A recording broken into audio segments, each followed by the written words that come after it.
Welcome back to Interview with the Experts, a podcast series from Mayo Clinic Education. This is from the cardiovascular team. I'm Luke Birchall, and I'm your host today. I'm leading the development of the new heart failure care pathway here at Mayo Clinic. And joining me is my friend and colleague, Dr. Charlie Jane. So Dr. Jane is an adult congenital heart specialist and also our expert in invasive hemodynamics and working with me in the heart failure clinic. So welcome today, Dr. Jane.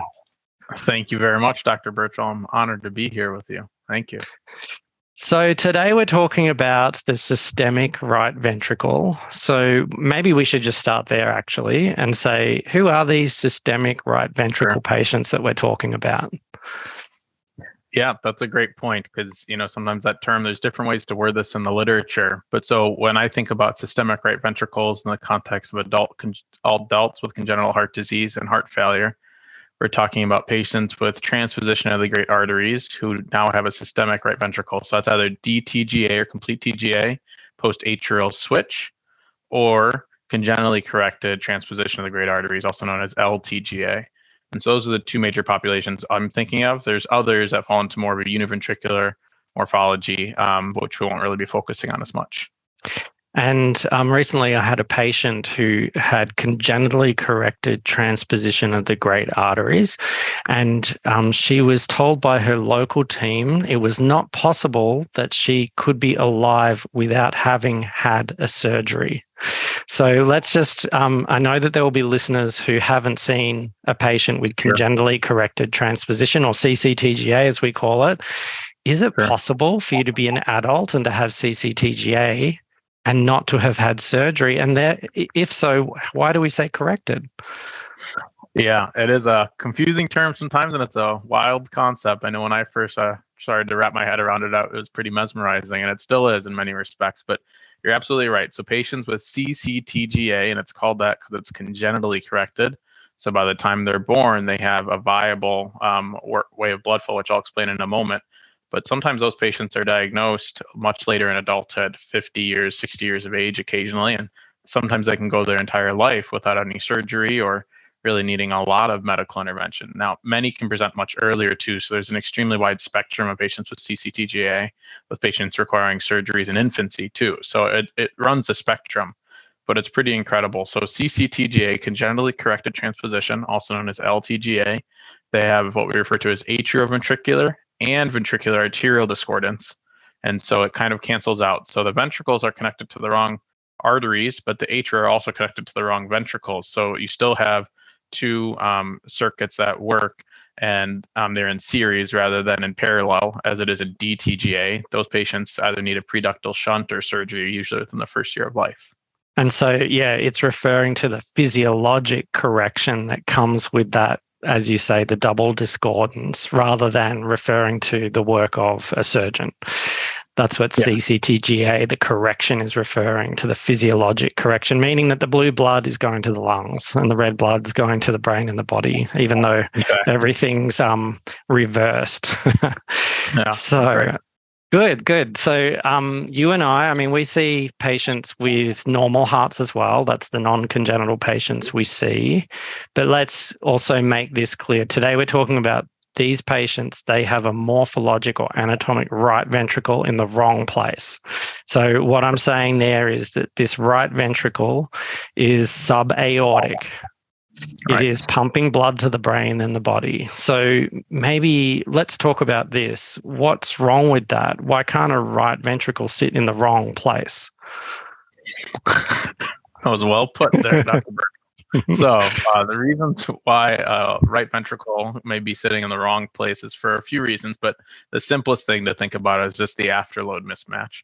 So when we think about it in typical anatomy, the right ventricle is pumping to the pulmonary circulation, and the pressures there are usually about 1/5 or so of the systemic circulation.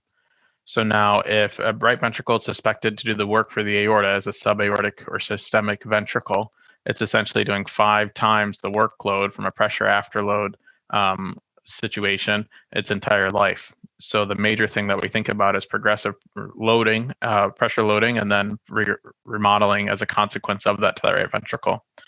So over time, for some patients, this happens sooner than others, but they get progressive right ventricular enlargement and dysfunction. Along with that, they may get tricuspid regurgitation, tricuspid referring to the systemic AV valve. So the AV valve always connecting to the ventricle there. And then there's a number of other things that can go wrong depending on if they're more of the DTGA post-atrial switch or CCTGA. But in short, it's that long-standing pressure afterload with subsequent consequences. And I know that sometimes there's patients listening to this who might have these conditions. So I'm going to further emphasize that right ventricle for most people has a pretty lazy job. It just sort of sits below the lungs, and that's a low pressure circuit. It's the easy job. The left ventricle's got the hard work. It's got to pump blood through the brain and the body. This is not that situation. This is that lazy ventricle. It's been put into the spotlight, and it has to pump blood to the brain and the body, as you say, under high pressure. And I think it's quite amazing how the heart adapts to these differences. But over time, it becomes maladaptive. We see thickening of that ventricle, enlargement of the chamber, and in most, almost all, we see a reduction in function that increases over each decade of life. So that sort of brings up this question, okay, if we know that the function of these systemic right ventricles is declining, why can't we just sort of take from the playbook of normal or acquired heart failure and just use the medications that we use there? Great question. Why can't we? I think it depends on who you ask, and there's a lot of varying opinions out there. And you probably have much more historical context on this than I do, but my understanding is basically... Is that because I'm older? No, is that why you're saying that? Very well. No, can we delete that part? No, but I think I'm just saying in terms of having a good historical context here is important, because when we think about the trials, that was the question initially. Why can't we just use the medications that we would use for systemic left ventricle? And from my understanding, the trials that were done mostly on beta blockers, ACE inhibitors, ARBs, now over a decade ago, and even further back than that, they were not overwhelmingly positive, showing the same effects that we see in patients with systemic left ventricles. And so essentially, they didn't show this overwhelming mortality benefit, and they didn't even necessarily show a significant improvement in ejection fraction or functional capacity, quality of life. But I think there's a lot of potential caveats when we look at how do we interpret those studies and are they applicable to our patients. And so there's varying opinions on here, but because of those studies being somewhat equivocal or conflicting, not overwhelmingly positive, I think historically there's been a lot of reluctance or lack of enthusiasm to start in goal-directed medical therapy in patients with systemic right ventricles. I agree. And I think that the challenge has been, just as you mentioned, the design of those clinical trials. So I talk about horses, zebras, and unicorns. I know you love this. Yeah. I know you love it when I talk about this. But the clinical trials were of the horses, thousands of the horses. So thousands of people with the standard forms of heart failure in anatomically normal hearts. And they were statistically powered. That's a statistical concept, but they had enough people to answer the question that was being asked about improvements in function, but ultimately those hard endpoints like survival. Look back at our studies, it's like 5. We had 5 people. We had 8 people. We had 12. We had 15. And so I don't even know if they were positive or negative. I just know that they could not really answer the questions. They gave us some information about, tolerability and, response in small numbers of patients. But I completely agree. We were not excited by the findings. But now fast forward a couple of decades, and I think we're tired of the clinical inertia. We're tired of really kicking the can and not being able to prescribe something as we see the function of these hearts declining. So maybe update the listener here, so we're talking to cardiologists, but again, maybe some patients listening. What do you think's changed just in these last few years? Some new trials, particularly coming out of Europe, and how is that influencing the conversations you're having with patients and the medications that you might be more interested in using? Yeah, great question. And I guess I'll probably answer it in two ways in terms of what's changed from my understanding. One is the design of the trial, the endpoints of the trial, the patient selection. So there's a big difference there. And I think that is driven from the inertia as you described. And then the other is the new kids on the block, ARNIs or sacubitril valsartan, as well as the SGLT2 inhibitors have really revolutionized a lot of the way that we manage patients with acquired heart failure. And because of the excitement and all the progression of medication management, even just in acquired heart failure in the past few years, I think it's really just kind of lighted the fire for us in adult congenital heart disease with heart failure to say that we need to do something. We can do something. Let's take a look at it. So in terms of the patient design, though, so many of those prior trials, which were somewhat equivocal or hard to interpret, as you said, they had, like you said, small numbers, a lot of patients with relatively preserved systemic right ventricular ejection fractions. Many of those patients were NYHA class 1, and it was short follow-up. And so trying to prove mortality benefit with a 1-year follow-up in patients who are well and with good pump function is going to be hard, even acquired heart disease. So now the more recent trials, as you mentioned, the ones from Europe, particularly the groups in Belgium and Italy, they've looked at patients with systemic right ventricular function that's reduced, and generally patients who are more symptomatic as one difference. And then the endpoints aren't necessarily mortality, but there are changes in systemic right ventricular ejection fraction or even strain on echo, as well as changes in 6-minute walk distance, changes in quality of life, so more patient-centered outcomes-related research, and it's showing more promise. So I think the more recent enthusiasm is for those two reasons. One, in the change in the study design and the patient selection. And then two, I think there is hope that the newer medications may have more benefits for our patients than some of the prior generations of the medication. So there's some thought that the sacubitril valsartan combination has more benefits for the RV.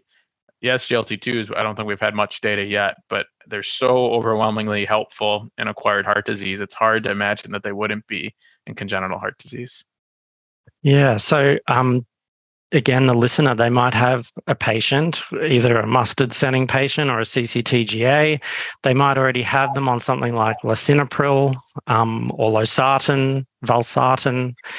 So if you're listening to this, one of the questions that's coming up in my mind, our minds, when we see these patients is this someone who we might consider upgrading to the angiotensin receptor neprilysin inhibitor?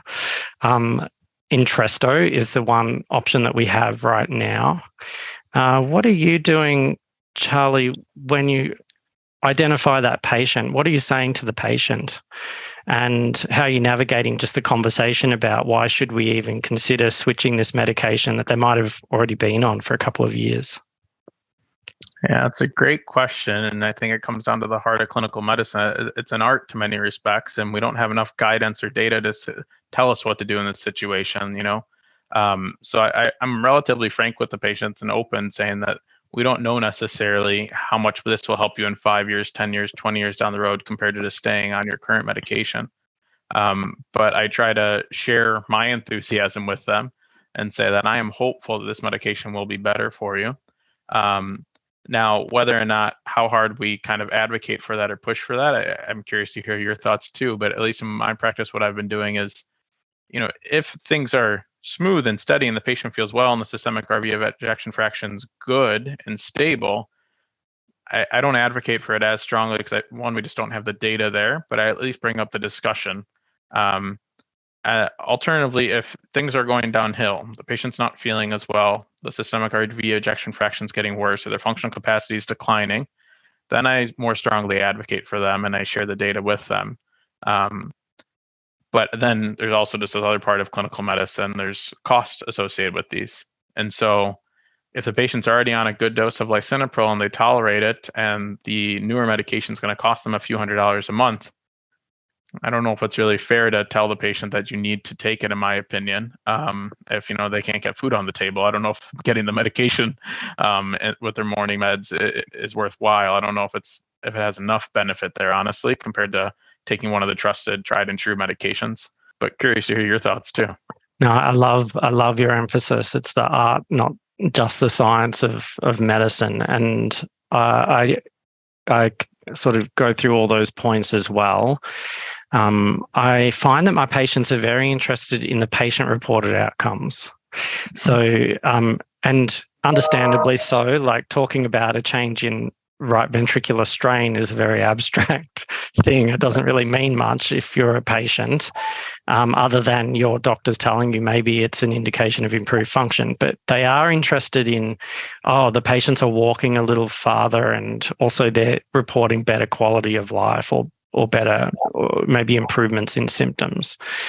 So definitely, this is all about shared decision making, and to undertake shared decision making, patients need to be informed. So I think one of the unexpected, or maybe you can say it's not surprising, but the change in my practice is the extra time that this takes.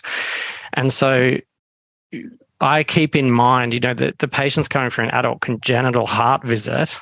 Sometimes that conversation is really beyond what you can achieve in that time.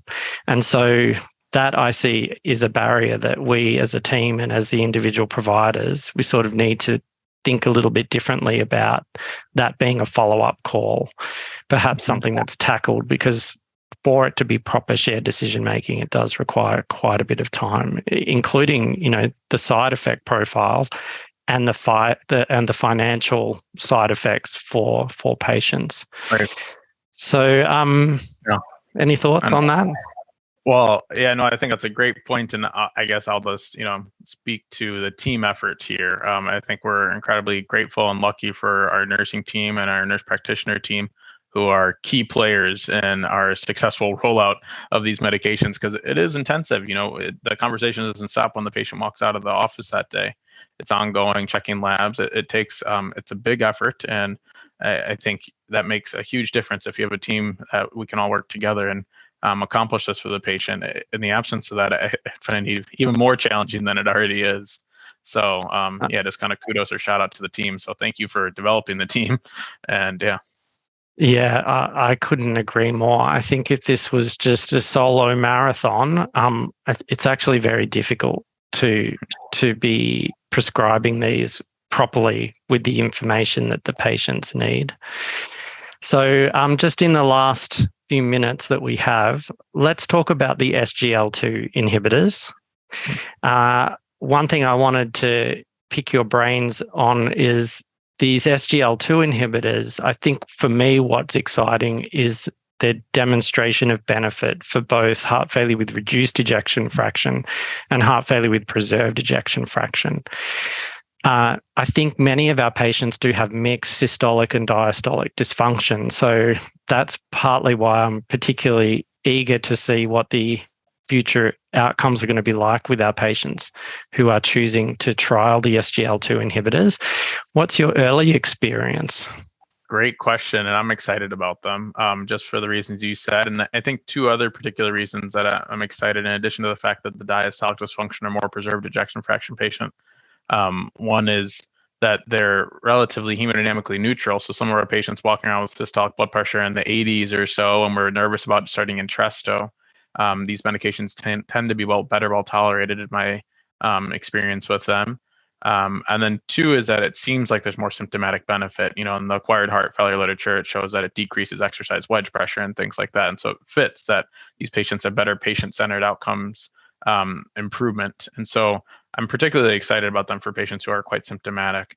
In terms of the experience, I'll be honest, in systemic RVs, I don't have much yet. I know the Penn group recently published their experience, and they had 8 DTGAs with systemic RVs, and they showed that it was safe. So in terms of side effects from them, there weren't any significant side effects. And so that's encouraging. And it makes me feel more confident on starting it up with patients. But I think so far, I'll be honest, it's certainly less than a handful of systemic RV patients that I've had them on yet. But I'm excited. And I think it gets back to the patient-centered and discussion, though, shared decision-making, because the cost is an issue. And then we don't really have efficacy data yet in this patient population. And so it's somewhat hearsay to the patient. So it depends on how they're doing and their willingness to try something new. Thank you. That's fantastic. This has been a great conversation today. Thank you. Was there anything else that you wanted to say before we finish? No, just very grateful to people like you who are leading the efforts and trying to improve the awareness and the care of our patients with adult congenital heart disease and heart failure. And also grateful for our patients who entrust in us and we do the shared decision making with. So thank you. Thank you. Well, as always, it's not a me. I think this is a we, and it's only possible because of the team that we work with. So thank you again, Dr. Jane. Thank you, Dr. Ventricle. And for listeners, stay tuned for our next episode on Interview with the Experts.